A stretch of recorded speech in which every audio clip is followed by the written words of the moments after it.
Olá, olá a todos, olá a todas. Então, eu estou aqui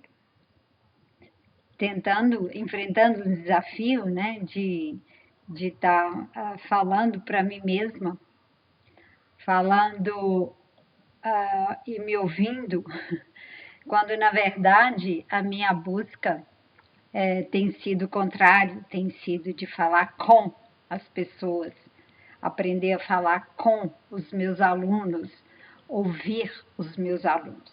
Nesse sentido, essa experiência é um desafio. Mas vamos lá, é um recurso que estamos tendo hoje, no momento de afastamento social, no momento que estamos distantes, mas que buscamos nos aproximar através desses recursos. Agradeço a professora Renata França, que me colocou esse desafio de trazer para o projeto Matemática Sem Barreiras, né, trazer essa contribuição. Ela pediu que eu falasse sobre a relação da matemática com o papagaio, né, que alguma aluna teria dito que eu falo muito sobre isso, e realmente eu vejo que os meus alunos da licenciatura em matemática, eu trabalho com eles no início do curso e às vezes encontro mais para frente, lá no quinto período, com os mesmos alunos. E aí eles têm na lembrança essa referência, essa experiência que eu cito da matemática e do papagaio. Mas eu diria para falar dessa experiência, eu tenho que contextualizar o que eu buscava aí como professora de matemática, o que me possibilitou encontrar com essa experiência. Eu acho que ela fica um pouco na memória de muitos alunos pelo fato de ter sido extremamente significativa para mim, na minha formação como professora, na minha busca por por melhorar o ensino da matemática, por não aceitar, não me conformar com a situação de que poucos aprendiam matemática, que matemática é para poucos. Nunca me conformei com essa questão, né?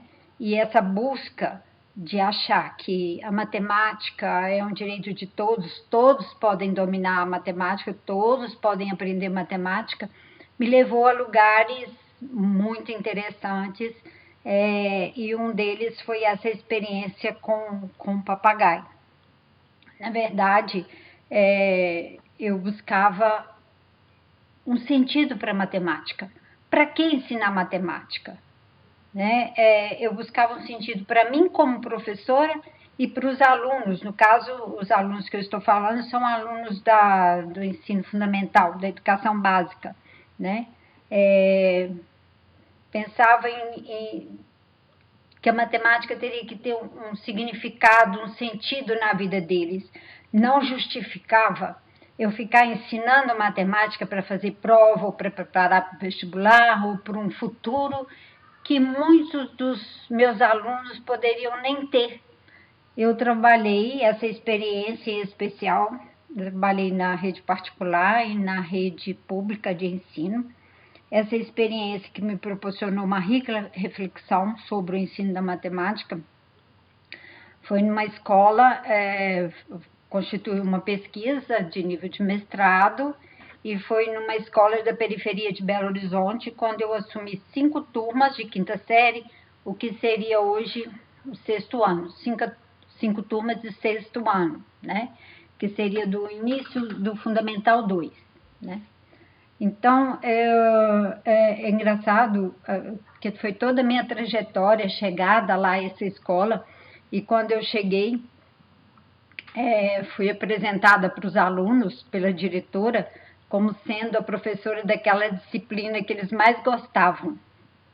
E aí, que disciplina que era? Eles foram logo dizendo, era educação física, não era matemática.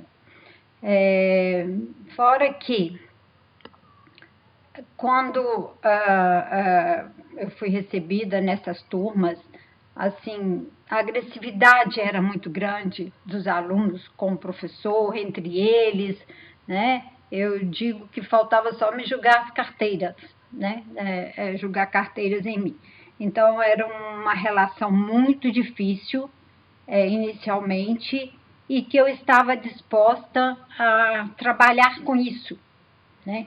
A conhecer meus alunos, a entender o porquê daquilo, porquê eu não gostar da matemática, o porquê não gostar do professor de matemática. Eles não me conheciam, mas eles já tinham um preconceito, uma visão já tinha uma resistência a esse professor ou professora de matemática, né? E aí eu fui logo perguntando para eles que matemática que eles sabiam, o que eles sabiam de matemática. A professora, sem nada não, sou burro mesmo. A professora, o outro completava, para burro só falta orelha. Quer dizer, assim, toda uma relação com a matemática, com o professor de matemática. Eu sabia que não era a mim que eles estavam agredindo, mas sim ao que eu representava para eles, né, como professora de matemática. Então, eu encarei esse desafio de entender essa relação e tentar mudar essa relação, né? Ouvir esses alunos. A primeira escuta foi dessa forma que eu estou falando. Ah, eu sou burro mesmo, professora, eu não sei nada não. Quando eu passava olhando algum exercício, tampava o caderno, não deixava eu ver, vocês já devem ter visto isso em algum momento. Uma completa falta de confiança neles mesmos, em não reconhecimento que eles poderiam aprender matemática, né? E aí eu comecei um trabalho dando aulas normais, pesquisando nos livros didáticos, tentando melhorar esse ensino, mudar a ordem dos conteúdos para ver se melhorava, olhava vários livros didáticos da época, e eu não conseguia alterar muito, a não ser colocar um capítulo antes do outro, alguma coisa que eu achasse mais interessante, fazendo relação com alguns professores, por exemplo, geografia, buscava trabalhar a escala para ajudar o entendimento lá dos mapas, a escala, a razão, a proporção, para ajudar na geografia. Em história, o professor me pedia para trabalhar algarismo romano. Então, inicialmente, comecei assim. E aí fui identificando as dificuldades dos alunos, por exemplo, com o sistema de numeração. Eu estou falando isso tudo porque há uma história por que eu cheguei no papagaio, né? Não é simplesmente matemática e papagaio. Várias situações, como o papagaio, ou qualquer uma outra situação do cotidiano, brincadeiras e tudo mais, tem matemática envolvida. A questão não é essa. A questão é como eu cheguei nisso, né? E como utilizar isso em sala de aula. Inicialmente, então, eu vendo as dificuldades dos alunos com relação ao sistema de numeração, às 4 operações, e buscando como trabalhar aquilo, né? Os livros didáticos não mudavam muito e era tudo muito fragmentado. O máximo que eu conseguia era mudar, como eu disse, mudar alguma ordem do conteúdo para tentar ajudar.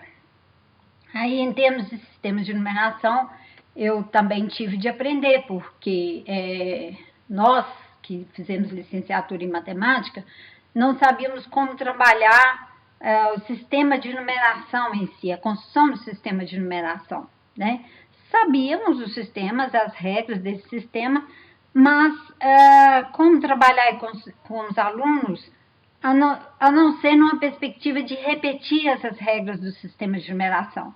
As operações se fazem assim, a forma de operar é essa, e exercícios para memorizar, só que isso não mudava as dificuldades dos alunos, não alterava as dificuldades dos alunos nas operações, no entendimento do sistema de numeração. Então, eu percebi, por exemplo, que eles escreviam 1005 assim, 1, 0, 0, 0, 5. 1000 mesmo e o 5, né?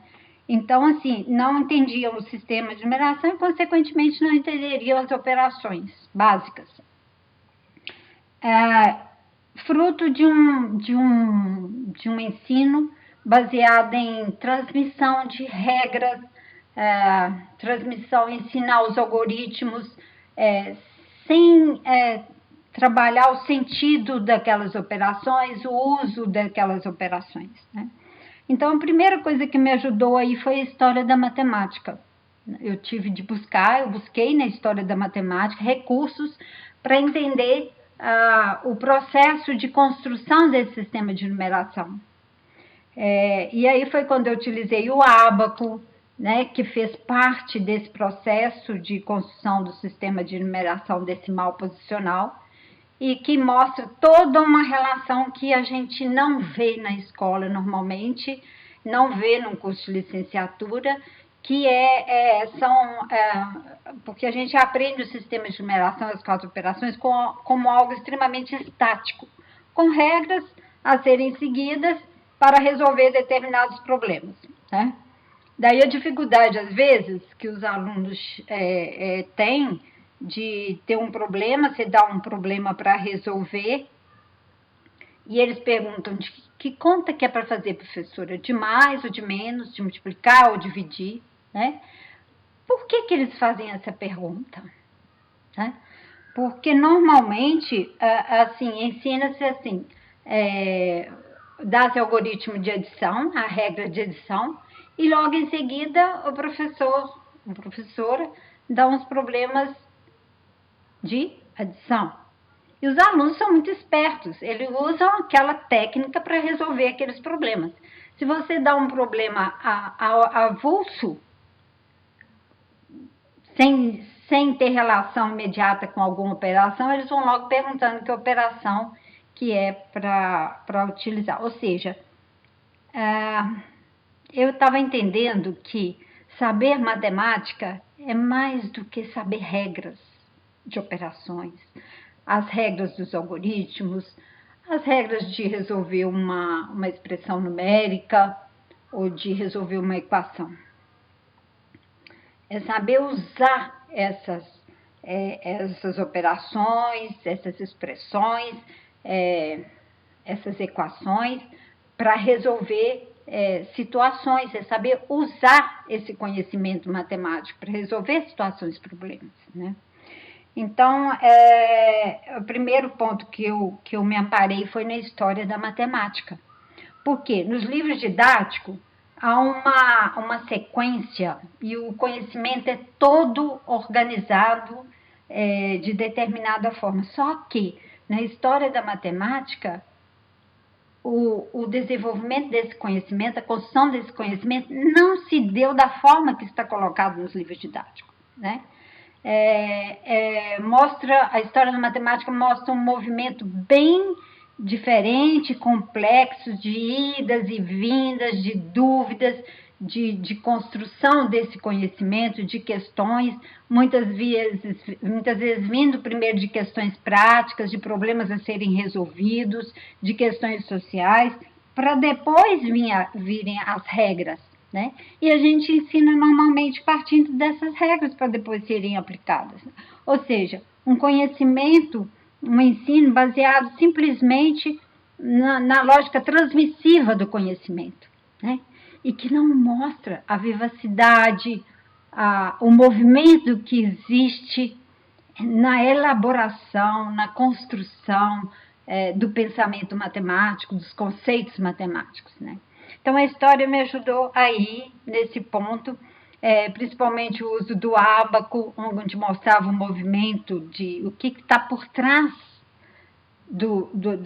das regras, né, do nosso sistema de numeração decimal posicional, o que significa isso, né? Bom, mas isso era um aspecto a ser tratado. E um dia, dando aulas lá, os meninos em silêncio, até esse dia já estava em silêncio, já tinha conseguido construir algumas relações mais tranquilas em sala de aula, criar mais condições, né, para o trabalho em sala de aula nesse momento. E um dia eu estava dando aula e explicando alguma coisa no quadro, quando eu olhei a sala em silêncio, sim, só que a maioria estava olhando para fora, olhando para a janela. E eu olhei e tinha um papagaio caindo lá, e os meninos assim, né? Segurando ali, quietos, mas com o olhar lá naquele papagaio. Ao mesmo tempo, eu estava pesquisando, igual eu falei, sobre várias formas de ensino, sobre como fazer com que essa matemática tivesse sentido para esses alunos, né? Não cabia ensinar matemática para um futuro que talvez muitos deles nem tivessem. E aí eu busquei, eu estava naquele momento aprendendo sobre, eu fazia cursos de formação, nesse caso era na Prefeitura de Belo Horizonte, trabalhava com, tinha cursos de formação, né, como tem hoje também, e aí eu estava estudando naquele momento sobre pedagogia de projetos, sobre projetos de trabalho, e ao mesmo tempo lendo sobre modelagem matemática, né? Foi um texto da Regina Buriasco sobre matemática do papagaio. Né? Eu falei assim, olha, vou fazer um projeto então, vou juntar as duas coisas, a modelagem matemática com a pedagogia de projetos, que é um trabalho que considero que os alunos estão pensando, problematiza situações junto com os alunos, ao mesmo tempo, na modelagem matemática também é um pouco isso, você usa a partir de um tema ou de um problema, construir, elaborar um projeto com os alunos para resolver aqueles problemas ou para construir desenvolver algum projeto, né, de trabalho. E a pedagogia de projetos, ao mesmo tempo, orientava que a necessidade de que os alunos participem dessa construção, sejam o que chama um pouco de pedagogia ativa, né? Mas que os alunos fossem considerados como sujeitos e não simplesmente ficasse ali parado ouvindo o que o professor tem a ensinar. Né? Então, é uma forma de envolver os alunos na construção desses projetos. E, no caso, a minha proposta para os alunos foi construir fazer um projeto papagaio. Só que tinha um problema, eu não sabia sobre o papagaio, né? E aí é outro lugar que a gente se coloca nesse processo. O professor começa a aprender também, né? Porque na lógica que eu estava falando, que é mais comum que a gente aprende, é como se a gente soubesse uma matemática pronta e acabada e tivesse que transmitir essa matemática para os alunos, né? Tal qual ela é apresentada nos livros didáticos. E isso a gente já estava vendo que não funcionava, né? Funcionava para poucos, mas a maioria dos alunos, ou grande parte dos alunos, não aprendiam essa matemática, né? Então, aí eu fui desenvolver esse projeto com os alunos. Quando eu fiz essa proposta, nossa! Aí você já vê um movimento dos alunos, né? O que eu fiz? Eu fiz um anteprojeto, um projeto anterior, que o objetivo, colocando o objetivo, que era trabalhar, introduzir geometria, medida e geometria, com a turma, fazer esse trabalho, um dos objetivos era esse, e aí eu coloquei no projeto saber o que os alunos sabiam sobre o papagaio. Então eles tiveram que construir um glossário, dizendo o significado de cada palavra, desenhar, falar da medida do papagaio, quanto mede o papagaio. E isso foi assim, os alunos começaram a desenhar, indicar lá o que significa bambolim, o que significa taquara de mei, eles escreviam ainda como falavam, né? Nem era taquara de meio do papagaio, era taquara de mei. Então, assim, todos os desenhos mostrando um vocabulário, né, um glossário dizendo o que era bambolim, como fazer o bambolim, as medidas do papagaio. E foi muito interessante aí que eu vi que muitos dos alunos não sabiam expressar as medidas do papagaio, né? Então, assim, tem gente que desenhou o papagaio lá escrevendo assim, 3 milímetros. Ora, eu sabia que eles não imaginavam o papagaio dele desse tamanhozinho, 3 milímetros. E ficava pensando, de que adiantou esses alunos estudarem medida? Porque esse é um conteúdo trabalhado nos anos iniciais, fortemente trabalhado, era, né? Pelos professores, medidas, unidades de medida, passar de metro para centímetro, centímetro para metro, para milímetro e por aí vai. Só que eles não sabiam usar desse conhecimento para falar do papagaio, que era algo que eles sabiam fazer muito bem, né? E não imaginavam o papagaio desse tamanho. E aí eu fui vendo essas dificuldades, né? Também na escrita. E aí veio a interdisciplinaridade sem eu planejar. Porque ao escrever sobre o papagaio, os nomes, eles estavam também colocando as dificuldades ou o que precisavam ainda aprender sobre a questão da escrita. E eu tive uma parceira também, que era uma professora de língua portuguesa naquele momento. E aí, essas aulas do Projeto Papagaio mudaram completamente toda a lógica da sala de aula de matemática, né? Primeiro, que os alunos não queriam que a aula acabasse mais, né? Antes a aula custava a passar. Nesse momento, eles já, quando a aula terminava, não, professor, eu vou ficar aqui, não deixa, mudando completamente a relação com o tempo, né? A participação dos alunos, e aí você vê, quando eles estão elaborando lá o pré-projeto, o anteprojeto papagaio, desenhando papagaio, aqueles desenhos todos detalhados, de tesoura, do material a ser utilizado, do que vai precisar, e eles desenhando aqui, nossa, professora, eu não sou burro não, né? Nós é inteligente, né? Quer dizer, toda uma postura diante do conhecimento, diante de uma aula, completamente diferente daqueles alunos, da postura de quando eu cheguei com relação à matemática. Não, professor, eu sou burro mesmo, não aprendo e tudo mais. Então, só esse movimento deles se colocarem, isso já vinha acontecendo, não foi só aí, porque com o uso do ABA, com o trabalho com o sistema de numeração, também eles foram, não todos, é lógico, mas à medida que eles entendiam e dominavam determinado conhecimento, a postura deles dentro da sala de aula mudava completamente, né? O envolvimento, e aí tem vários outros aspectos desse processo que eu também relato normalmente para os alunos quando eu me apresento. Por quê?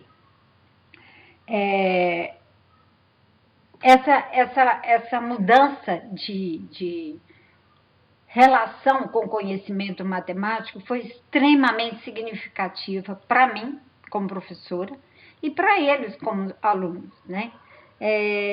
Continuando falando um pouco do projeto, eles não queriam que a aula terminasse, eles se envolveram completamente na aula e eu tive de aprender sobre o papagaio, né? Tive de aprender a partir do que eles falaram. Eu comecei a pesquisar, comprei livros sobre papagaio, e aí fui ver, por exemplo, que a taquara de May, que eles falavam que a taquara de May, é o eixo de simetria, que estuda-se em geometria, né? Então, eu busquei fazer toda a relação do que eles sabiam com a matemática, e eu pude fazer isso. Eu sabia matemática, eu não sabia sobre papagaio. Eu tive de aprender sobre papagaio, e eles, ao mesmo tempo, aprendendo sobre a matemática que estava no papagaio, né? E aí, queriam logo já fazer o papagaio, já traziam o material, e o material, para vocês terem uma ideia, eram alguns tão carentes que não era um papel de seda, eram sacolinhas de supermercado para fazer um papagaio. E eu tive que controlar isso. Uma outra coisa, para que a gente pudesse planejar, fizemos desenhos sobre as medidas do papagaio, sobre por que um papagaio, por exemplo, dá de lado, como eles dizem, não é um bom papagaio. O que precisa ter para ser um bom papagaio? Então, o papagaio pode ter qualquer formato, desde que tenha um eixo de simetria, porque senão ele dá de lado, como os alunos diziam, né? E dizem ainda. Ou seja, a relação desse conhecimento que eles tinham muito bem sobre o papagaio com a matemática, que eles não tinham. Quer dizer, de que adianta estudar matemática se não serve para falar? Para eles falarem, considerando que matemática é também uma linguagem, e a matemática que eles estudavam não servia para eles falarem de algo que eles sabiam fazer muito bem, que é o papagaio. Daí, era esse o meu objetivo, fazer com que matemática que poderia fazer, ou que ensino, que trabalho eu poderia ter com esses alunos, de forma que a matemática trouxesse contribuição, ou pudesse fazer com que eles melhorassem de vida naquele momento, se sentissem melhor, pelo menos isso, né? Entendesse o mundo ao redor, por exemplo, eu soubesse falar sobre o papagaio, né? Um outro exemplo muito significativo disso, que eu estou falando aqui, é que um dia eu apliquei uma prova de ciências para uma professora e estava lá várias questões sobre poluição. O que é poluição? Prova de múltipla escolha, na verdade, com os termos bem técnicos. E aí, e os alunos com muita dificuldade de responder aquilo. E eu fiquei pensando, de que adiantava, fazendo um paralelo, né, com a matemática, de que adiantava os alunos estudarem estudarem sobre poluição em ciências, mas não fazerem relação da poluição que eles estudam com a poluição que acontecia ali na escola, no esgoto a céu aberto, uma pedreira que explodia de tempos em tempos e caía até pedra na escola e na região onde moravam. Isso para eles não tinha nada a ver com poluição. Como assim, né? Para que adianta estudar poluição se não serve para eles lerem, avaliarem a realidade que vivem, os problemas que têm, para poder transformar essa realidade? Da mesma forma, a matemática. De que adianta ensinar matemática, porque essa matemática não serve para analisar as situações do dia a dia. E eu lembro uma das situações que às vezes eles compravam coisas caras ali, né, no bairro, e sendo que se fossem ao supermercado, o que gastariam, como gastariam, ou seja, toda uma vida ali para ser contabilizada, analisada, a vida econômica no caso deles, né, situação econômica, para ver o que era mais viável, né, o que era mais econômico para eles, né, com relação a isso. Bom, o papagaio, então, a experiência do papagaio me trouxe essa possibilidade de mudar a relação com o conhecimento matemático. Uma matemática que pudesse fazer sentido para mim, como professora, para ensinar matemática e para os alunos também, né? E nesse caso, toda a matemática muda. Ela não é mais separada, porque quando você vai ver a matemática que está ali no papagaio, ao projetar um papagaio, ao desenhar um papagaio, vem formas, geometria, medida, grandezas e medidas, vem números para representar, né? Geometria, números, medidas, toda a matemática junta e não tão separada como estava no livro didático.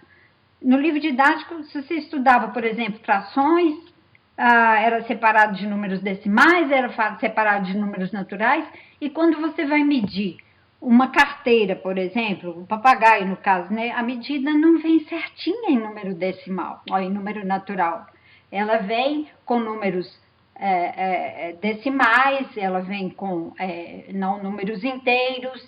Então, toda uma forma de ver o conhecimento matemático diferente daquela que está colocada no livro didático e que é um conhecimento ali, vamos dizer assim, ordenado, mas que não tem sentido para os alunos. Não fazem. E daí a dificuldade deles ao resolverem problemas do dia a dia, usar essa matemática, porque vem uma matemática na escola completamente desconectada, fragmentada, né? Então, ele aprende que no final da explicação da professora de adição, ele vai usar a adição para resolver o problema. Mas os problemas da vida real, os problemas do dia a dia, eles não trazem só uma operação de adição. Eles não trazem só um tipo de número natural, por exemplo, né? São números naturais, decimais, né? São medidas não redondas, né? Medidas diversas, ou seja, uma outra forma de ver a matemática, né? Uma matemática